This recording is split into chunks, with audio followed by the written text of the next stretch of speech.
Hola a todos, bienvenidos nuevamente a este espacio para regocijarnos juntos en el estudio de la palabra del Señor. Un saludo fraterno a todos nuestros hermanos, a todos nuestros amigos, que el estudio de esta hora pueda servir de beneficio para nuestra vida espiritual y nos ayude a encontrarnos con ese Cristo que debe ser una realidad vital en la vida de todo buen cristiano. Vamos a inclinar el rostro para pedir la dirección de nuestro amado Padre Celestial.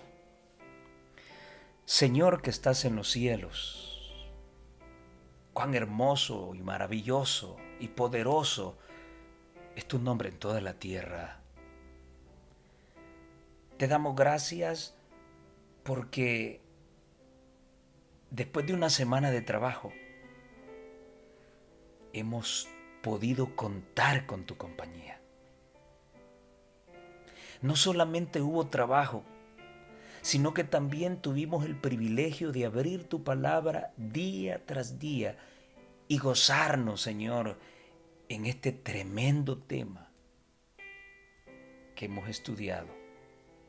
Por favor, ahora al repasarlo, al pasar por aquellos tramos que quizás no entendimos, que tu Espíritu Santo pueda ayudarnos a esclarecerlos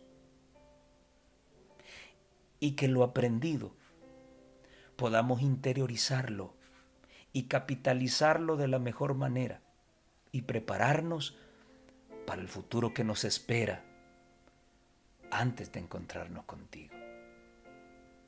En tus brazos de amor nos encomendamos nuevamente. En el nombre de Jesús. Amén y amén. Bueno, hemos llegado ya a la lección número 5. Todas las naciones y Babel. Ahora, antes de iniciar, quisiera hacer un claro llamado.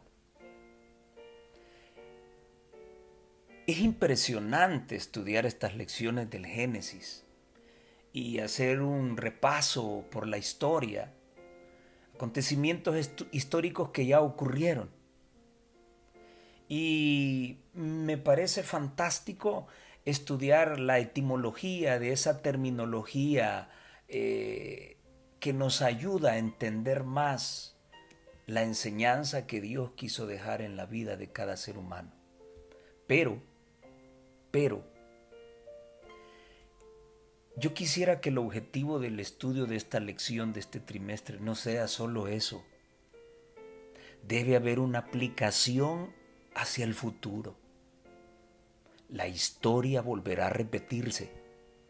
Y exactamente así como la estamos repasando, es así como volverá a ocurrir en otra dimensión, muy pronto, en este futuro más cercano. Así que saquemos las mejores lecciones del pasado y prepararnos para afrontar el futuro. Muy bien, por esto fue llamado el nombre de ella Babel, porque allí confundió Jehová el lenguaje de toda la tierra, y desde allí los esparció sobre la faz de toda la tierra, dice Génesis 11:9.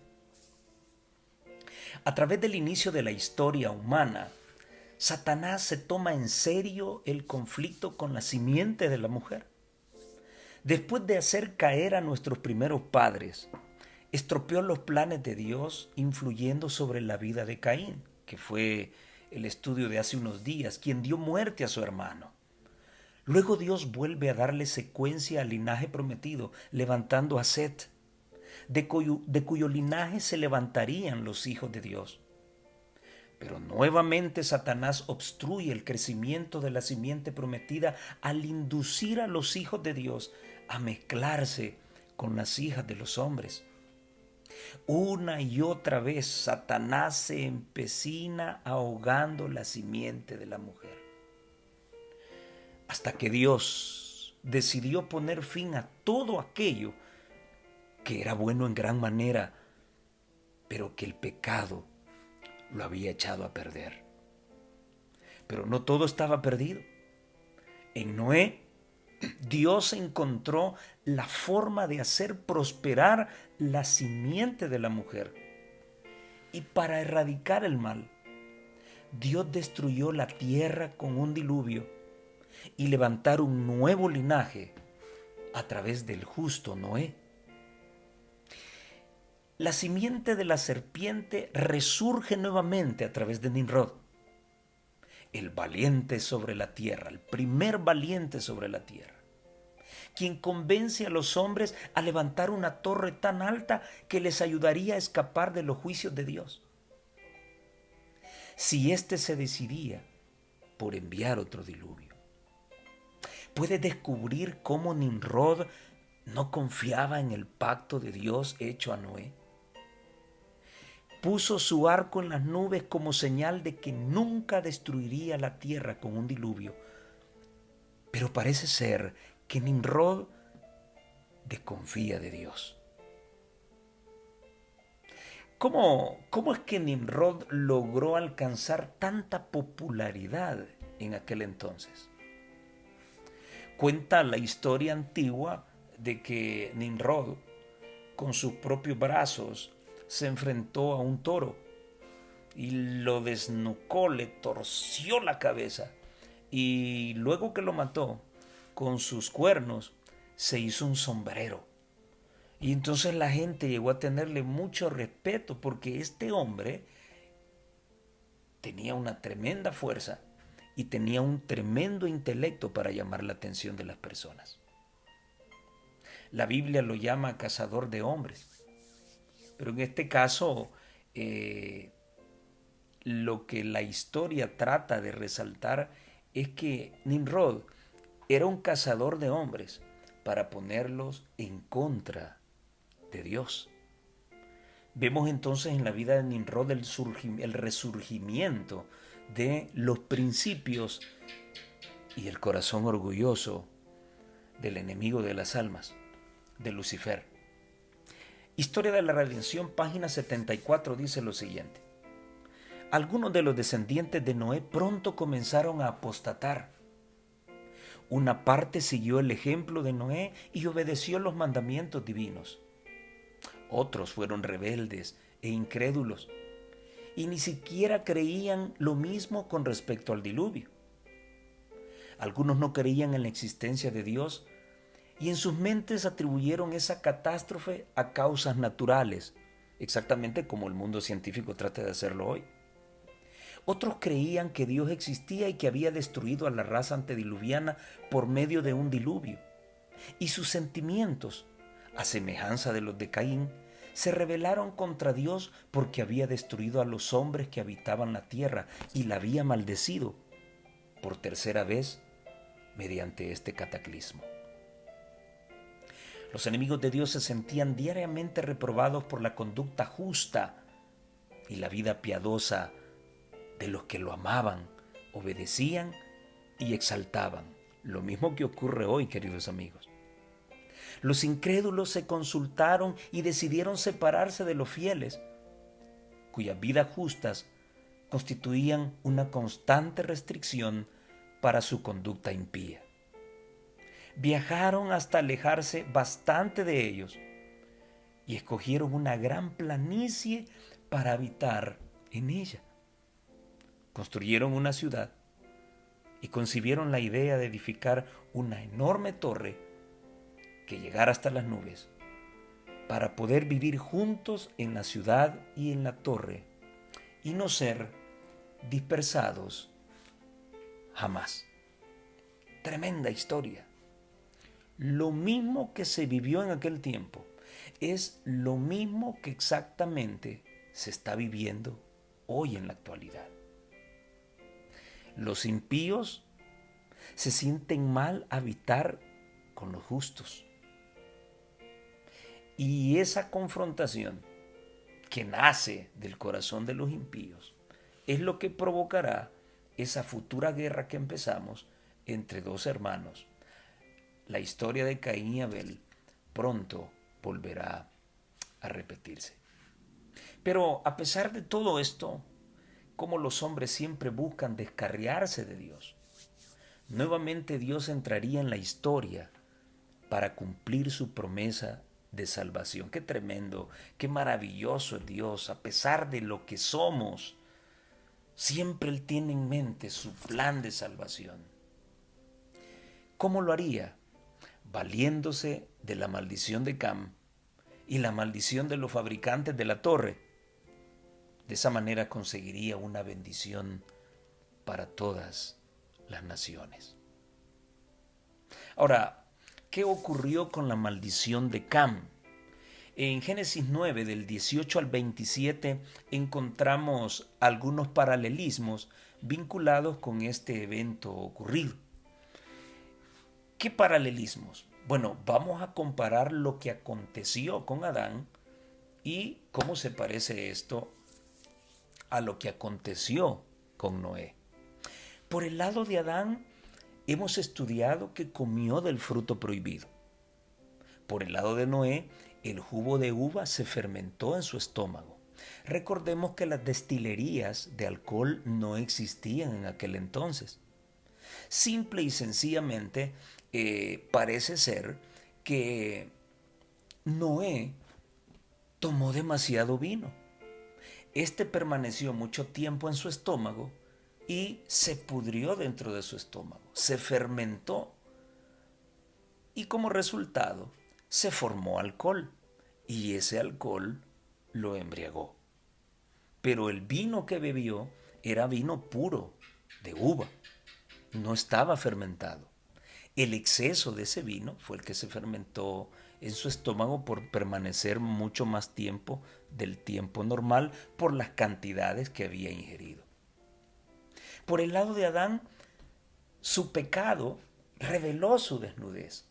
Cuando probó el fruto, ellos se notaron que estaban desnudos. Por el lado de Noé, su embriaguez lo llevó a quedar desnudo. Por el lado de Adán, Eva vio el árbol prohibido. Por el lado de Noé, Cam vio a su padre desnudo. Por el lado de Adán, Eva contó lo sucedido con el árbol a su esposo. Por el lado de Noé, Cam contó a sus hermanos cómo había encontrado a su padre. Por el lado de Adán, Adán tomó la decisión de comer del fruto. Pero aquí notamos una actitud diferente con respecto a los hermanos de Cam, porque ellos mostraron otra actitud. Por el lado de Adán, ese acto de desobediencia ocasionó la maldición de la tierra. Por el lado de Noé, Noé maldice al hijo de Cam, a Canaán. Y finalmente, por el lado de Adán, a pesar de ser castigados, Adán y Eva reciben la bendición de un Salvador prometido, como lo estudiamos ya en Génesis 3:15.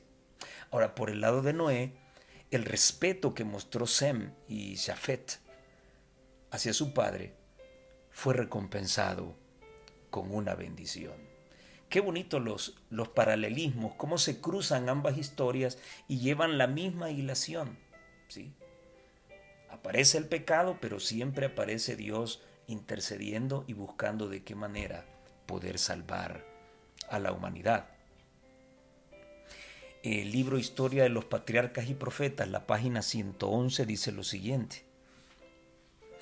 La profecía de Noé no fue una denuncia arbitraria y airada, ni una declaración de favoritismo. No fijó el carácter y el destino de sus hijos, pero reveló cuál sería el resultado de la conducta que habían escogido individualmente y el carácter que habían desarrollado. Fue una expresión del propósito de Dios hacia ellos y hacia su posteridad, en vista de su propio carácter y conducta.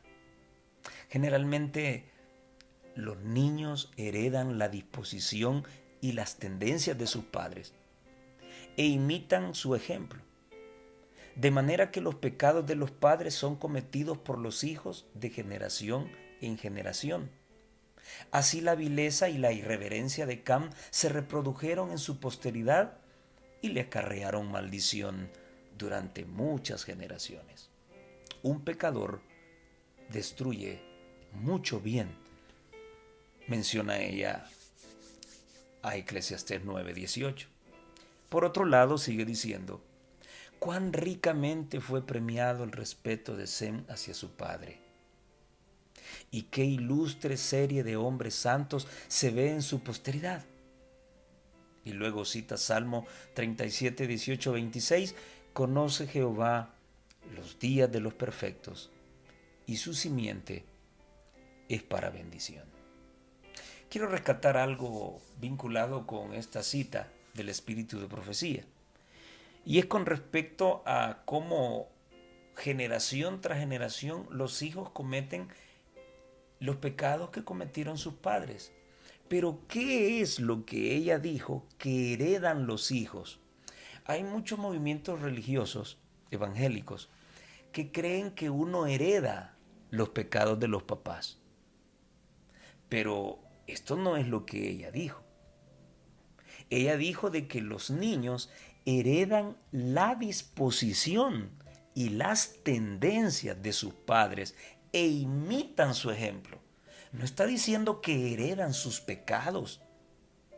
Y que, por ejemplo, que si en mi línea familiar hubo una línea de poligamia que creen algunos evangélicos, entonces yo estoy condenado a ser poligámico y necesito que oren por mí o me impongan manos y yo necesito renunciar a esa maldición de la generación de mi familia para librarme de la poligamia. La sierva del Señor no está hablando de eso. Yo heredo la tendencia de mis padres, la disposición de mis padres, el ejemplo de mis padres, ¿sí? Hay personas cuyos padres han sido alcohólicos, pero ellos nunca han bebido una gota de alcohol, ¿sí? Entonces, no heredamos pecados, heredamos las tendencias a pecar. Espero que esto quede muy claro. Luego, esta semana hemos estudiado acerca de la genealogía del Génesis y vamos a analizar 3 funciones de las genealogías, porque si aparecen en el canon bíblico es porque tienen alguna connotación relevante para nosotros. Entonces vamos a mencionar 3 funciones de las genealogías. La primera es que una genealogía describe en forma precisa la historia de los acontecimientos bíblicos, asociando los hechos con las personas que existieron en una época determinada. En segundo lugar, demuestra la continuidad histórica de la humanidad, comenzando desde la antigüedad hasta la época en que se encuentra relatando los hechos el autor en un tiempo determinado. Con ello, marca la diferencia entre el pasado y el presente. Y en tercer lugar, nos demuestra los resultados catastróficos y mortíferos del pecado, con su continuidad en las generaciones subsiguientes, con una marcada comprobación de la fragilidad humana. En resumen, mis queridos hermanos y amigos, podemos decir que las genealogías nos revelan que la historia es real. Muestra nuestros orígenes. Y por eso es que la arqueología bíblica ha servido de mucho apoyo para confirmar la historia bíblica. Los personajes, los lugares que en la Biblia se mencionan realmente existieron. Y hay muchísima evidencia que revela la arqueología bíblica. La información de esta genealogía revela la conexión directa que existe entre Adán y toda la línea de los patriarcas. Fueron personajes históricos, reales, que enriquecen la veracidad del relato bíblico. También nos muestra la continuidad de la transmisión de los principios que Dios le dio a Adán para su beneficio y para beneficio de todos los seres humanos que se sujeten a esos mismos principios. Toda esa hilación histórica fortalece nuestra fe y nuestras creencias. ¿Por qué? Pues bueno, porque logramos constatar que la narración bíblica es verídica y por lo tanto aumenta nuestra seguridad para afrontar los acontecimientos futuros vinculados con nuestro encuentro con aquel que es el centro de la historia humana, Jesucristo.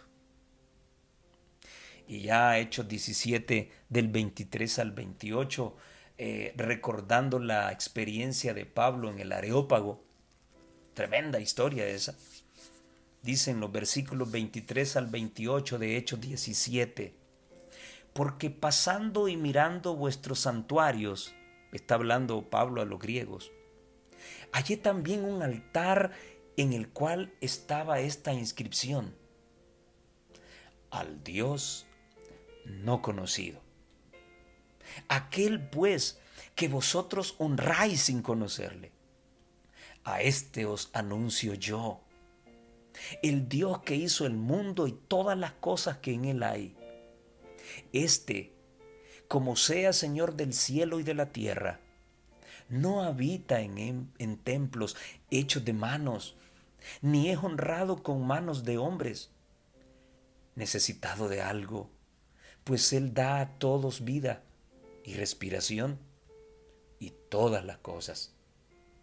Y de una sangre ha hecho todo el linaje de los hombres para que habitasen sobre toda la faz de la tierra, y les ha prefijado el orden de los tiempos y los términos de la habitación de ellos, para que buscasen a Dios, si en alguna manera, palpando, le hallan, aunque cierto, no está lejos de cada uno de nosotros, porque en Él vivimos y nos movemos y somos, como también algunos de vuestros poetas dijeron, porque linaje de éste somos también. Qué tremendo desglosamiento filosófico el que hace Pablo, ¿no?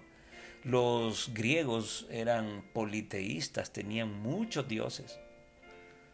Pero pasando por el Areópago y ver las estatuas de cada dios, pues le pareció extraño ver un lugar allí donde no había nada, solo esa inscripción: al Dios no conocido. Y entonces él se apropió de eso para, con una actitud filosófica y cristiana, poder llegar al conocimiento de los griegos y hablarles de Jesucristo. Qué tremenda declaración del apóstol Pablo. Mensaje para los jóvenes, página 180, nos dice lo siguiente: la Biblia presenta a la imaginación un campo ilimitado, tanto más elevado y noble que las creaciones superficiales del intelecto no santificado, como los cielos son más altos que la tierra. La historia inspirada en nuestra especie es colocada en las manos de todo individuo. Todos pueden ahora empezar su investigación. Pueden familiarizarse con nuestros primeros padres cuando estaban en el Edén, en estado de santa inocencia, gozando de la comunión con Dios y los ángeles inmaculados. Pueden investigar la introducción del pecado y sus resultados sobre la especie, y seguir paso a paso el curso de la historia sagrada que registra la desobediencia e impenitencia del hombre y la justa retribución por el pecado. Y ese es el mensaje de la lección de ese día, de lunes. Investiguemos, investiguemos. No nos quedemos con lo que el pastor nos dice. No nos quedemos con lo que el laico nos dice.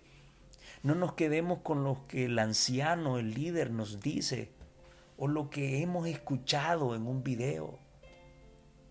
Vamos y prediquemos, pero primero investiguemos, estemos seguros de lo que vamos a hablar, empapémonos nosotros primero, alimentémonos nosotros primero y entonces vivamos lo que hemos encontrado y sólo así nuestra predicación llegará a ser poderosa. Qué tremendo mensaje, maravilloso mensaje, el de las genealogías. Ahora hemos llegado a la parte práctica, la que va a ayudarnos a, primeramente, entender lo que ocurrió en la historia antigua y ha de prepararnos para lo que viene en el futuro.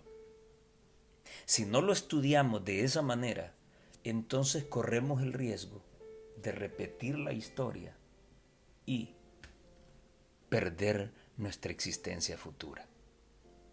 Una sola lengua, dice la lección, o decía la lección del día martes. Y comenzamos con Génesis 11, los versículos del 1 al 4. Interesante. Era entonces toda la tierra de una lengua y unas mismas palabras. Y aconteció que como se partieron de oriente, hallaron una vega en la tierra de Shinar y asentáronse allí. Y dijeron los unos a los otros, vaya, hagamos ladrillo y cosámoslo con fuego. Y fueles el ladrillo en lugar de piedra y el betún en lugar de mezcla. Y dijeron, vamos, edifiquémonos una ciudad y una torre, cuya cúspide llegue al cielo, y hagámonos un nombre, por si fuéremos esparcidos sobre la faz de toda la tierra. Bueno, mucha atención y mucho ojo a lo que vamos a analizar en este momento. Pregunta, ¿por qué la gente de toda la tierra estaba tan ansiosa por lograr la unidad? ¿Has escuchado ese nombre últimamente en nuestra actual sociedad? Si no lo has escuchado así, tal vez lo habrás escuchado con el nombre de ecumenismo. Es lo mismo a lo que nos referimos.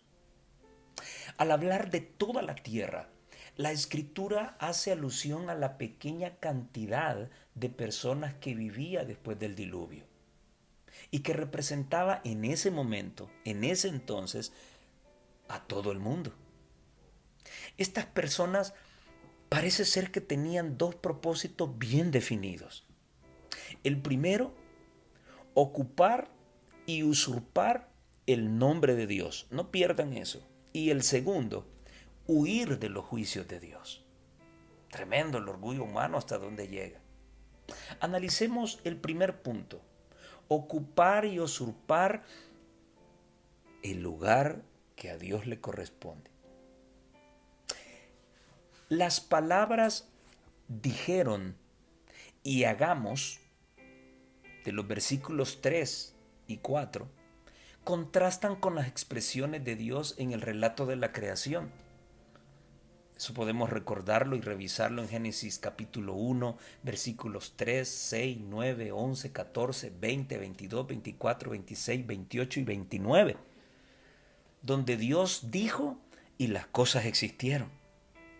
Esta es una manera de usar la propia voluntad para cambiar el orden de las cosas, cambiar el diseño original de Dios de llenar la tierra sin la necesidad de vivir hacinados, en grupos, en comunidades. Una forma de reemplazar a Dios o de jugar a ser Dios. Esta nueva generación se proponía alejarse de los elementos naturales que Dios les proporcionó y cambiarlos por ideas humanas que involucraron métodos de construcción contaminantes para la naturaleza y para el mismo organismo humano. Me refiero específicamente al betún o al asfalto. o sea, el producto final derivado del petróleo. Petróleo que logró conseguirse de todos los fósiles, restos fósiles, de todos esos cadáveres que quedaron esparcidos y regados en las profundidades de la tierra por efecto del diluvio y que con el paso de los años pues se fosilizaron y pues bueno, eh, apareció el petróleo y de allí pues sacaron el asfalto necesario para poder coser el ladrillo y pegarlo. El petróleo de por sí todos sabemos que es un contaminante del medio ambiente. También nos referimos a la combustión de la leña con el fuego, al polvillo que desprende el ladrillo cocido. Todos estos elementos nocivos para el sistema respiratorio. Pero eso es lo que el hombre quería. Ese no era el plan de Dios. Vivir como estamos viviendo hoy, hacinados en cajas de cemento a las que le llamamos vivienda, ese no era el objetivo de Dios. Dejó toda la tierra para nuestro beneficio, pero el plan del hombre era otro. Sus acciones fueron un reto a la soberanía de aquel que es todopoderoso para crear y establecer orden en todas las cosas, definir leyes para todas las cosas, definir leyes para los 6 reinos de la naturaleza. Tremendo. Ahora, te pregunto, ¿existe hoy en día un poder que usurpa el lugar que solo a Dios le corresponde en la vida de los hombres? Sí, y se llama papado. Su alianza con los poderes de la tierra y con el mundo religioso propondrá un nuevo orden para la humanidad, un nuevo orden mundial, una forma de vida que se aleja aún más de los planes originales de Dios. Tomará como punta de lanza los problemas medioambientales para llegar a las gentes o llevar a las gentes a la materialización de esa nueva forma de vida. Una sola economía, una sola forma de gobierno político, una sola religión, un solo día de adoración, un solo código penal y una sola penalización, la muerte. ¡Wow! Tremendo lo que nos espera. Bien, esto es con respecto a cómo aquella generación estaba dispuesta a ocupar el lugar de Dios. Y ya te mencioné a este poder, el papado, que ostenta ser Dios en la tierra y está engañando a través de sus agentes al mundo entero para consolidar ese nuevo orden mundial y poder imponer una ley dominical con la cual perseguirá al pueblo de Dios y sus pecados los llevará al extremo como gran rebelde ante el Señor. Y el segundo objetivo que esta gente tenía era huir de los juicios de Dios. El objetivo de construir una ciudad llevaba como trasfondo construir una torre inmensa, cuya cúspide llegara tan cerca del cielo para enfrentar la incidencia de otro diluvio. Ahora, esa forma de pensar, esa actitud revela dos cosas. La primera, desafiar abiertamente a Dios. Y la segunda, desconfiar en la promesa de Dios impresa en el arco en las nubes. Ahora, ¿existió alguien que tuviera el sentimiento de colocar su trono en lo más alto de los cielos? Sí, Satanás. Y vamos a recordarlo leyendo Isaías 14:13. Tú que decías en tu corazón, subiré al cielo, en lo alto, junto a las estrellas de Dios, levantaré mi trono y en el monte del testimonio me sentaré a los lados del norte. Al inicio del repaso te mencioné que el corazón de Nimrod era el resurgimiento de el corazón de Satanás, el egoísmo de Satanás, los sentimientos de Satanás. Y este era entonces el mismo sentimiento de Nimrod y es el mismo sentimiento del papado romano. Desafiar el juicio de Dios, diciendo, todos serán salvos, no importa su conducta. Dios es tan bueno y tan amoroso que Él no puede destruir su propia creación. No nos fijemos en nuestras diferencias, más bien fijémonos en las cosas que nos unen y que nos hacen una gran familia. Pensar así es desafiar a Dios, es poner por el suelo sus promesas, su gracia, la sangre inmaculada de su Hijo y la soberanía de su reino. Escuchen lo que Patriarcas y Profetas nos dicen en la página 112 y 113. Los moradores de la llanura de Sinar no creyeron en el pacto de Dios que prometía no traer otro diluvio a la tierra. Muchos de ellos negaban la existencia de Dios y atribuían el diluvio a la acción de causas naturales. Otros creían en un ser supremo, destructor del mundo antidiluviano, y su corazón, como el de Caín, se rebelaba contra él. Uno de sus fines al construir la torre fue el de conseguir su propia seguridad si ocurría otro diluvio. Creyeron que construyendo la torre hasta una altura mucho más elevada que la que habían alcanzado las aguas del diluvio, se hallarían fuera de toda posibilidad de peligro.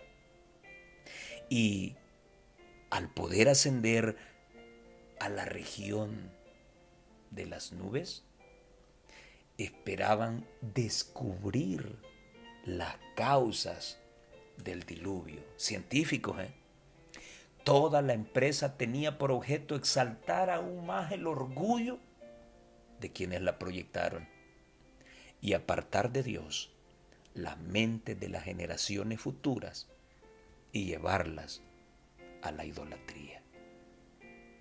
Cómo el Espíritu de Profecía nos va mostrando ya más consolidadamente por qué razón Dios tuvo que intervenir y esparcirlos. De seguir así, esta gente tenía como propósito apartar de Dios a las futuras generaciones. Ahora, el autor de esta lección de escuela sabática dice lo siguiente: este esfuerzo ascendente por alcanzar el cielo y usurpar a Dios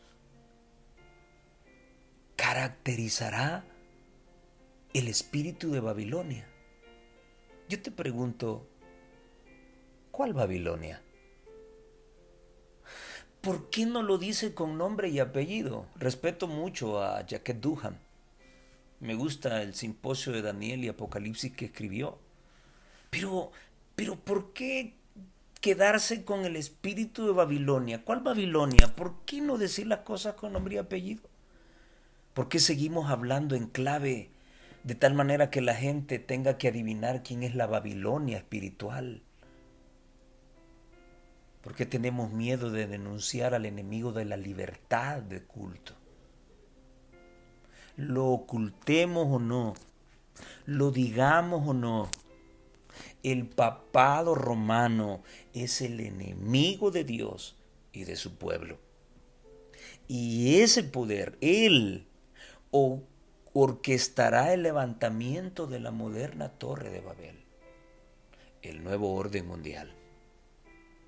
¿Han notado que en medio de todas las ciudades donde la religión que se profesa es la católica, las basílicas se yerguen como torres en medio de sus ciudades? El mismo espíritu de los postdiluvianos. ¡Wow! Con cuánta razón el sabio Salomón nos recuerda que la historia volverá a repetirse. Se repite en cada época. Recordémoslo. Eclesiastés 1, 9 y 10 dice, ¿qué es lo que fue? Lo mismo que será. ¿Qué es lo que ha sido hecho? Lo mismo que se hará, y nada hay nuevo debajo del sol. ¿Hay algo de que se pueda decir, he aquí esto es nuevo? Ya fue en los siglos que nos han precedido. Y Eclesiastés 3:15 nos dice más o menos lo mismo. Aquello que fue ya es, y lo que ha de ser fue ya. Y Dios restaura lo que pasó. Ahora coloquemos a Shinar en la profecía. En primer lugar, Shinar aparece por primera vez en nuestro relato de estudio. Acá, Génesis 11:2. Lugar donde se erigiría la torre que no llegó a concluirse por intervención divina. En segundo lugar, también es el sitio donde el rey Nabucodonosor llevó los utensilios consagrados al templo de Dios después de haber derrotado a la nación judía. En tercer lugar, se cree que además es el sitio donde el rey Nabucodonosor celebró la primera sesión general de Naciones Unidas. ¿Lo recuerdan? Erigiendo una imagen enorme para ser adorada al compás de la música, Daniel capítulo 3.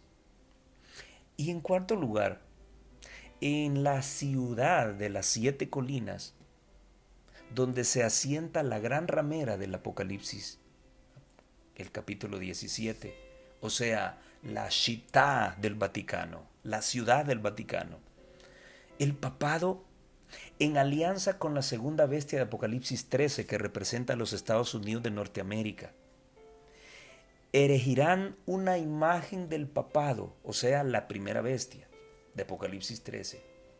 Esa imagen representa a las iglesias protestantes que caerán en apostasía al recurrir al poder civil para imponer sus dogmas antibíblicos e imponer la exaltación del hijo del papado, el falso día de adoración, el domingo.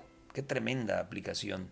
Ahora, ¿cuál es la respuesta de Dios a este conflicto? ¿Cuál es la respuesta que Dios va a darle a estos 4 puntos que les he mencionado? Bueno, con respecto a la Torre de Babel, Dios vio que en la construcción de la torre el sentimiento de los hombres era uno. El pueblo es uno y tiene un lenguaje, y que nada detendría su forma de pensar y actuar. Por lo tanto, Él intervino en los planes del hombre para desbaratarlos. Génesis 11:6 dice, y dijo Jehová, he aquí el pueblo es uno, y todos estos tienen un lenguaje, y han comenzado a obrar, y nada les retraerá ahora de lo que han pensado hacer. Ahora pues, dice el Señor, descendamos y confundamos allí sus lenguas, para que ninguno entienda el habla de su compañero. Dios tuvo que intervenir. En el segundo aspecto que mencionábamos, que fue el lugar, Shinar, donde Nabucodonosor llevó los utensilios del templo de Jerusalén después de derrotar a el pueblo de Dios. Dios castigó a la nación caldea en una impresionante profecía predicha por medio del profeta Jeremías, humillando a su rey al convertirse en bestia por 7 años, esto se lo dijo a Daniel, y desolar completamente la ciudad al completarse los 70 años de cautiverio. Se lo dijo a Daniel, pero también se lo dijo a Jeremías. Recordémoslo. Daniel 4:25 dice que te echarán de entre los hombres, hablándole a Nabucodonosor, y con las bestias del campo será tu morada, y con hierba del campo te apacentarán como a los bueyes, y con rocío del cielo serás bañado. Y 7 tiempos, o sea, 7 años, pasarán sobre ti, hasta que entiendas que el Altísimo se enseñorea en el reino de los hombres, y que a quien Él quiere, lo dará. Y vean qué impresionante lo que Jeremías 25:12 dice. Y será que cuando fueren cumplidos los 70 años, los múltiplos de 7, los 7 años de Nabucodonosor, y hoy al cumplirse los 70 años de cautiverio, visitaré sobre el rey de Babilonia y sobre aquella gente su maldad, ha dicho Jehová, y sobre la tierra de los caldeos, y pondréla en desiertos para siempre. Y hasta el día de hoy, Babilonia es una ciudad desértica. Dios intervino nuevamente y destruyó a la nación que se consideraba potencia en aquel entonces. En tercer lugar, mencionábamos que se cree que fue el sitio donde también Nabucodonosor erigió aquella estatua de oro, toda ella, y pues donde Misael, Azarías y Ananías no cayeron de rodillas. ¿Recuerdan eso, no? Muy bien. Entonces, ¿cómo intervendrá Dios? Dios vuelve a interceptar los planes malvados del hombre. En esta ocasión, el mismo Cristo se pasea con sus siervos en medio de aquel horno calentado cuántas veces. Y ahí aparece otra vez el numerito 7. Recordémoslo, Daniel 3:25. Respondió él y dijo: He aquí que yo veo 4 varones sueltos que se pasean en medio del fuego y ningún daño hay en ellos. Y el parecer del cuarto es semejante a hijo de los dioses. Dios vuelve a intervenir en la historia. Y el cuarto punto, donde hablábamos del papado y su alianza con todos los poderes para establecer y exaltar un falso día de adoración, Dios destruirá finalmente al próximo nuevo orden, al papado y a sus aliados, y puestos en jaque por la mano poderosa de Jesús. Y no lo digo yo, lo dice su palabra. Daniel 2:44 nos recuerda: y en los días de estos reyes, esto es al final de la estatua de Nabucodonosor, él está descifrando el sueño de Nabucodonosor, y en los días de estos reyes levantará el Dios del cielo un reino que nunca jamás se corromperá, y no será dejado a otro pueblo este reino, el cual desmenuzará y consumirá todos estos reinos, y él permanecerá para siempre. Gloria al Señor. Apocalipsis 19:20 dice: y la bestia fue presa, el papado, y con ella el falso profeta, el protestantismo apóstata, que había hecho las señales delante de ella, con las cuales había engañado a los que tomaron la señal de la bestia y habían adorado su imagen. Estos dos fueron lanzados vivos dentro de un lago de fuego ardiendo en azufre. Y Apocalipsis 20:10 nos dice: y el diablo que los engañaba, la serpiente antigua, que se llama Satanás también, fue lanzado en el lago de fuego y azufre, donde está la bestia y el falso profeta. Miren dónde se van a encontrar ahora: en el lago de fuego. Y serán atormentados día y noche para siempre, jamás. ¿Te has puesto a pensar qué caro le va a salir a todos aquellos que le han creído a Satanás? A todos aquellos que han creído la propuesta de la serpiente. Seréis como Dios. ¡Wow! Solo los que se encuentren dispuestos a creerle a Dios, así como Noé le creyó a Dios, oponiéndose a este falso sistema aparentemente grande y poderoso que se levantará en unísono sentimiento, tendrán el privilegio de ver cara a cara a Dios. Y tampoco lo digo yo, lo dice la palabra del Señor. Apocalipsis capítulo 15 y versículos 2 y 3. Y vi así como un mar de vidrio mezclado con fuego. ¿Y quiénes estaban allí? Los que habían alcanzado la victoria sobre la bestia, el papado, sobre su imagen, el protestantismo apóstata, y sobre su marca o su señal, el falso día de adoración, domingo, y del número de su nombre. ¿Dónde estaban? estaban sobre el mar de vidrio, teniendo las arpas de Dios, y cantan el cántico de Moisés, siervo de Dios, y el cántico del Cordero, diciendo: grandes y maravillosas son tus obras, Señor Dios Todopoderoso, justos y verdaderos son tus caminos. Bendito sea el nombre del Señor. La oración, página 115. La sierva del Señor dice lo siguiente: en la palabra de Dios se describen dos bandos opuestos que influyen sobre los seres humanos en nuestro mundo y los dominan. Esos bandos están actuando constantemente sobre cada ser humano.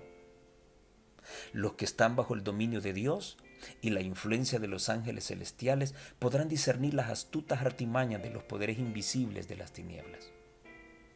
Los que desean estar en armonía con los agentes celestiales debieran ser sumamente fervientes en cumplir la voluntad de Dios. No deben dar la menor cabida a Satanás y a sus ángeles. Pero a menos que estemos constantemente en guardia, seremos vencidos por el enemigo.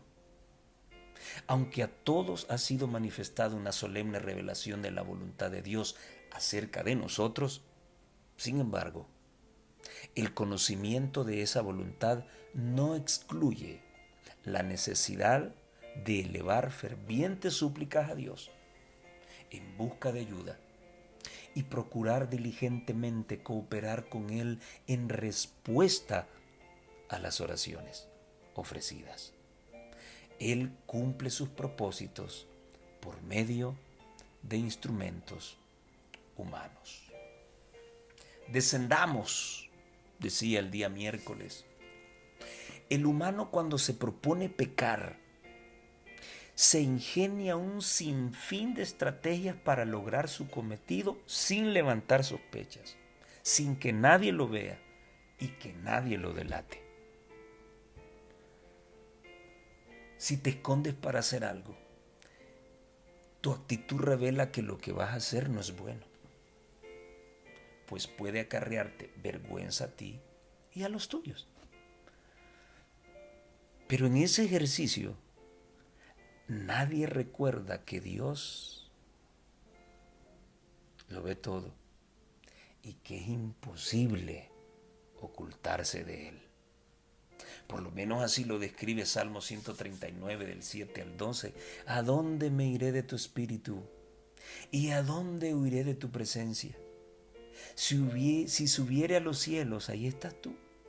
Y si en abismo hiciere mi estrado, he aquí allí tú estás. Si tomare las alas del alba y habitar en el extremo de la mar, aún allí me guiará tu mano y me asirá tu diestra. Si dijere ciertamente las tinieblas me encubrirán, aún la noche resplandecerá tocante a mí.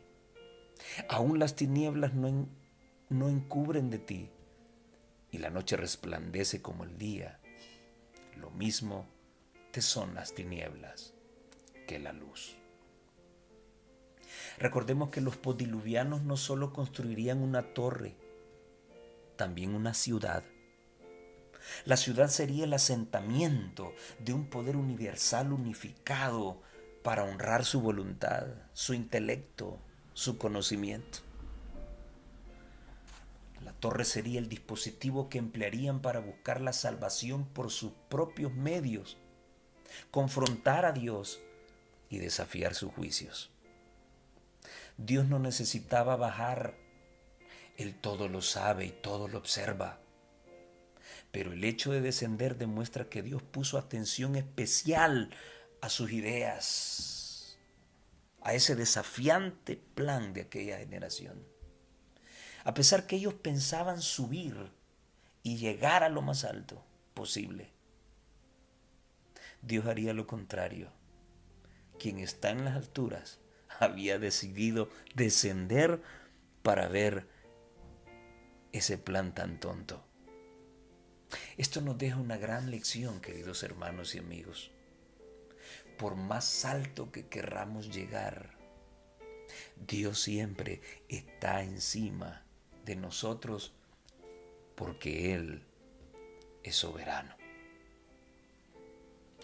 Dios está en todas partes, dice el testimonio acerca de la conducta sexual, el adulterio y divorcio en la página 101. Dios está en todas partes. Ve, sabe todas las cosas y entiende las intenciones y determinaciones del corazón. Intentar ocultar el pecado de su atención es una tarea vana. Vio cuando nuestros primeros padres pecaron en el Edén. Vio cuando Caín levantó su mano contra Abel para matarlo. Observó los pecados del mundo antiguo. Determinó sus días y los castigó con un diluvio. También vio los pecados de su propio pueblo del pacto, los judíos, cuando se confabularon en contra del Hijo de Dios. Y así como Dios decidió descender en aquella oportunidad, de igual manera, su Hijo descendió para interesarse por los hombres, para traer salvación a todos aquellos que estaban perdidos. Tal vez muchos verán como castigo el hecho que Dios haya bajado y los haya esparcido, pero fue una bendición para el mundo, porque esta generación no pudo influir negativamente en las futuras generaciones. Hasta el día de hoy, el conocimiento de Dios llega a nosotros. ¿Puedes imaginarte cómo Dios se encargó de protegerlo a través de las generaciones? Una y otra. La simiente de la serpiente confrontándose en una guerra sin tregua para ver quién dominaba. Al final de la historia habrá un remanente, uno solo, que sostendrá la verdad sagrada de Dios. Pero sus planes fueron frustrados. Nadie le gana a Dios. El hombre se engaña a sí mismo y cosecha lo que siembra. Por lo menos así lo dice Gálatas 6:7. No os engañéis. Dios no puede ser burlado. Todo lo que el hombre siembra, eso va a cosechar. ¡Qué lógica! Tremendo, Pablo. Los planes de los constructores de la Torre de Babel terminaron en vergüenza y derrota, dice la sierva del Señor. El monumento de su orgullo llegó a ser el memorial de su locura. Pero los hombres siguen hoy el mismo sendero, el mismo método. Dependen de sí mismos y rechazan la ley de Dios. Es el principio que Satanás trató de practicar en el cielo, el mismo que siguió a Caín al presentar su ofrenda. Patriarcas y Profetas, página 115. ¿Qué importancia tiene todo esto para nosotros hoy? Bueno, Conflicto y Valor, página 42. Ella nos dice, hay constructores de torres en nuestros días.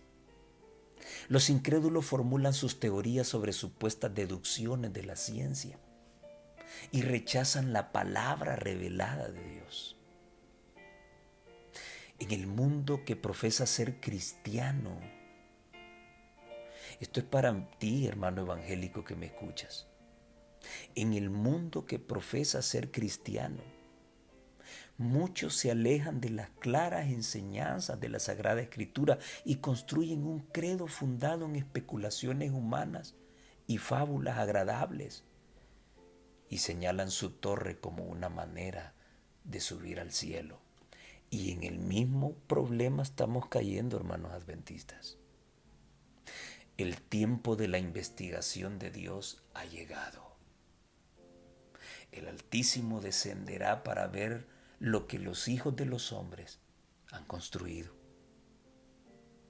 Su poder soberano se revelará. Las obras del orgullo humano serán abatidas. Más clarito no canta un gallo, ¿eh? Y llegamos finalmente a la lección del día jueves. La redención del exilio. No todo termina mal. Cuando Dios interviene, interviene no solo para aplicar juicio, sino para salvar y recompensar a aquellos que, como Noé, decidieron creerle a él y no al intelecto humano. ¡Qué tremendo esto! Contrastemos los planes de Dios para la humanidad y los planes de la humanidad para ella misma. Según el plan de Dios, en Génesis 1:28 y Génesis 9:1, los hombres debían multiplicar y llenar toda la tierra. Según el plan de la humanidad para ella misma, según Génesis 11:4, los postdiluvianos decidieron vivir apiñados en una ciudad y dijeron: vamos, edifiquemos una ciudad y una torre. En el plan de Dios, esta orden, la de multiplicar y llenar la tierra, demandaba la acción de esparcirse por toda la faz de la tierra. En el plan de la humanidad, la razón de vivir en una ciudad significaba negarse a ser esparcidos. Esa es la idea de los antediluvianos, lo recuerdan, ¿no? Y finalmente, en el plan de Dios, siendo esparcidos, llevarían a cabo la orden de Dios, constituyéndose en la gran familia de Dios, nombre que les distinguiría en toda la faz de la tierra. En los postdiluvianos vemos lo contrario. Ellos decidieron hacerse un nombre en abierta rebelión a Dios, en contraposición al plan de Dios. Se sumergieron en el pesimismo de rechazar ser parte de la gran familia de Dios. Esto nos transporta al futuro, al poder que invertirá esfuerzos por formar un nuevo orden mundial y oponerse a Dios y perseguir a su pueblo. Ese poder tiene un nombre: Babilonia, la madre de todas las rameras, o sea, el papado romano. Dios es el hacedor de toda la humanidad, dice por Profetas y Reyes, página 274. Por la creación, todos los hombres pertenecen a una familia, una sola familia, y todos constituyen una por la redención. Cristo vino para derribar el muro de separación, para abrir todos los departamentos de los atrios del templo, a fin de que toda alma tuviese libre acceso a Dios.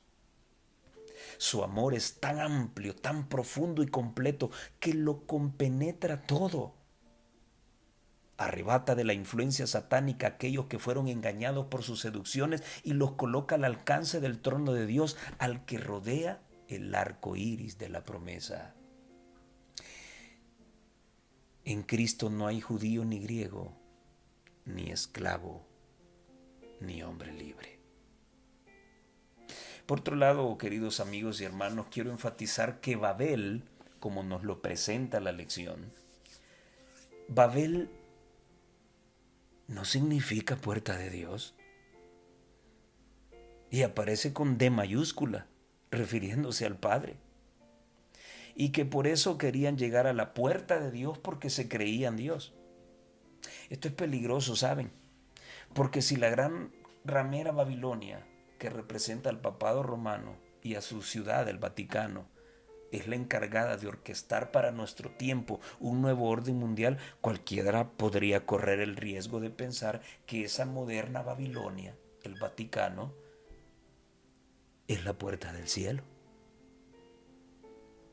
Siempre me dan mala espina los estudios e investigaciones modernas que descentralizan la responsabilidad del Vaticano con respecto a la última rebelión contra Dios. Ahora, no soy yo quien quiera contradecir al autor de la cartilla. Permítame compartir textualmente lo que dice el Diccionario Bíblico Adventista con relación al significado de Babilonia en la página 130. De acuerdo con Génesis 11:9, dice: el nombre Babilonia significa confusión, mezcla. Y entre paréntesis dice basado en el verbo balal, que significa confundir o mezclar. Sin embargo, los babilonios explicaban que la denominación de su ciudad, Babil o Babilani, quería decir puerta de Dios con D minúscula o puerta de los dioses con D minúscula. Otros sugerían que debía su origen a una derivación del verbo bab, babalú, que significa esparcir o dispersar. Pero los ciudadanos habrían estado muy orgullosos de ello y de allí su composición en babu, que significa puerta, más ilú, que significa Dios con minúscula, o sea, babuilú, al unir los dos términos, que significaría puerta de Dios con D minúscula. Sí, pero ese es el significado de Babilonia. Ahora, para la Torá, Babel es el hebreo de Babilonia. O sea, en otras palabras, ¿cómo se dice Babilonia en hebreo? Babel. Ok. Y Balal significa en hebreo confundir o confundió. Y es afín a Babel. Esto está en la Torá, la página 50. Entonces, ¿qué significado tiene para nosotros el esparcimiento de esta gente por toda la tierra? Bueno, en resumen, Babel significa Babilonia. Y Babilonia significa confusión. Porque la estructura de la palabra viene de esta raíz balal, que significa confundir. ¿Sí? Ahora, muchos de ellos tuvieron a bien decir, bueno, nos vamos a llamar la puerta de Dios o de los dioses, con D minúscula. O sea, Bahuilú. Así que todo esto que he mencionado el Diccionario Bíblico Adventista, repito, página 130, nos revela que no era la puerta de Dios la que iban a tocar. ¿Sí? Estaban tocando, o sea, ellos querían llamarse la puerta de los dioses. O sea, una ciudad donde está, o que representa la puerta donde están los dioses. Y a la cabeza la puerta de Ishtar, ¿verdad? Que era la más significativa de todos ellos. Bien, ¿qué significado tiene para nosotros el esparcimiento de esta gente por toda la tierra? Por misericordia, oiga bien, por misericordia, Dios confundió su lenguaje y estorbó sus propósitos de rebelión. Dios soporta pacientemente la perversidad de los hombres, dándoles amplia oportunidad para arrepentirse. Pero toma en cuenta todos sus ardides para resistir la autoridad de su justa y santa ley. De vez en cuando la mano invisible que empuña el cetro del gobierno se extiende para reprimir la iniquidad. Se da evidencia inequívoca de que el Creador del universo, el que es infinito en sabiduría, amor y verdad, es el gobernante supremo del cielo y de la tierra, cuyo poder nadie puede desafiar impunemente. Queridos amigos y hermanos, esta impresionante historia tiene una impresionante aplicación para nosotros hoy en día. Muy pronto, pero muy pronto, concluirá la construcción de la torre inconclusa desde aquella época, desde aquel tiempo, y la ciudad mundial donde el papado, el moderno Nimrod de la Gran Ramera, impondrá sus dogmas y sofismas. Pero por muy poderoso, por muy grande que aparentemente se vea ese poder, nuevamente Dios intervendrá en la historia. Eso debes tenerlo claro y seguro.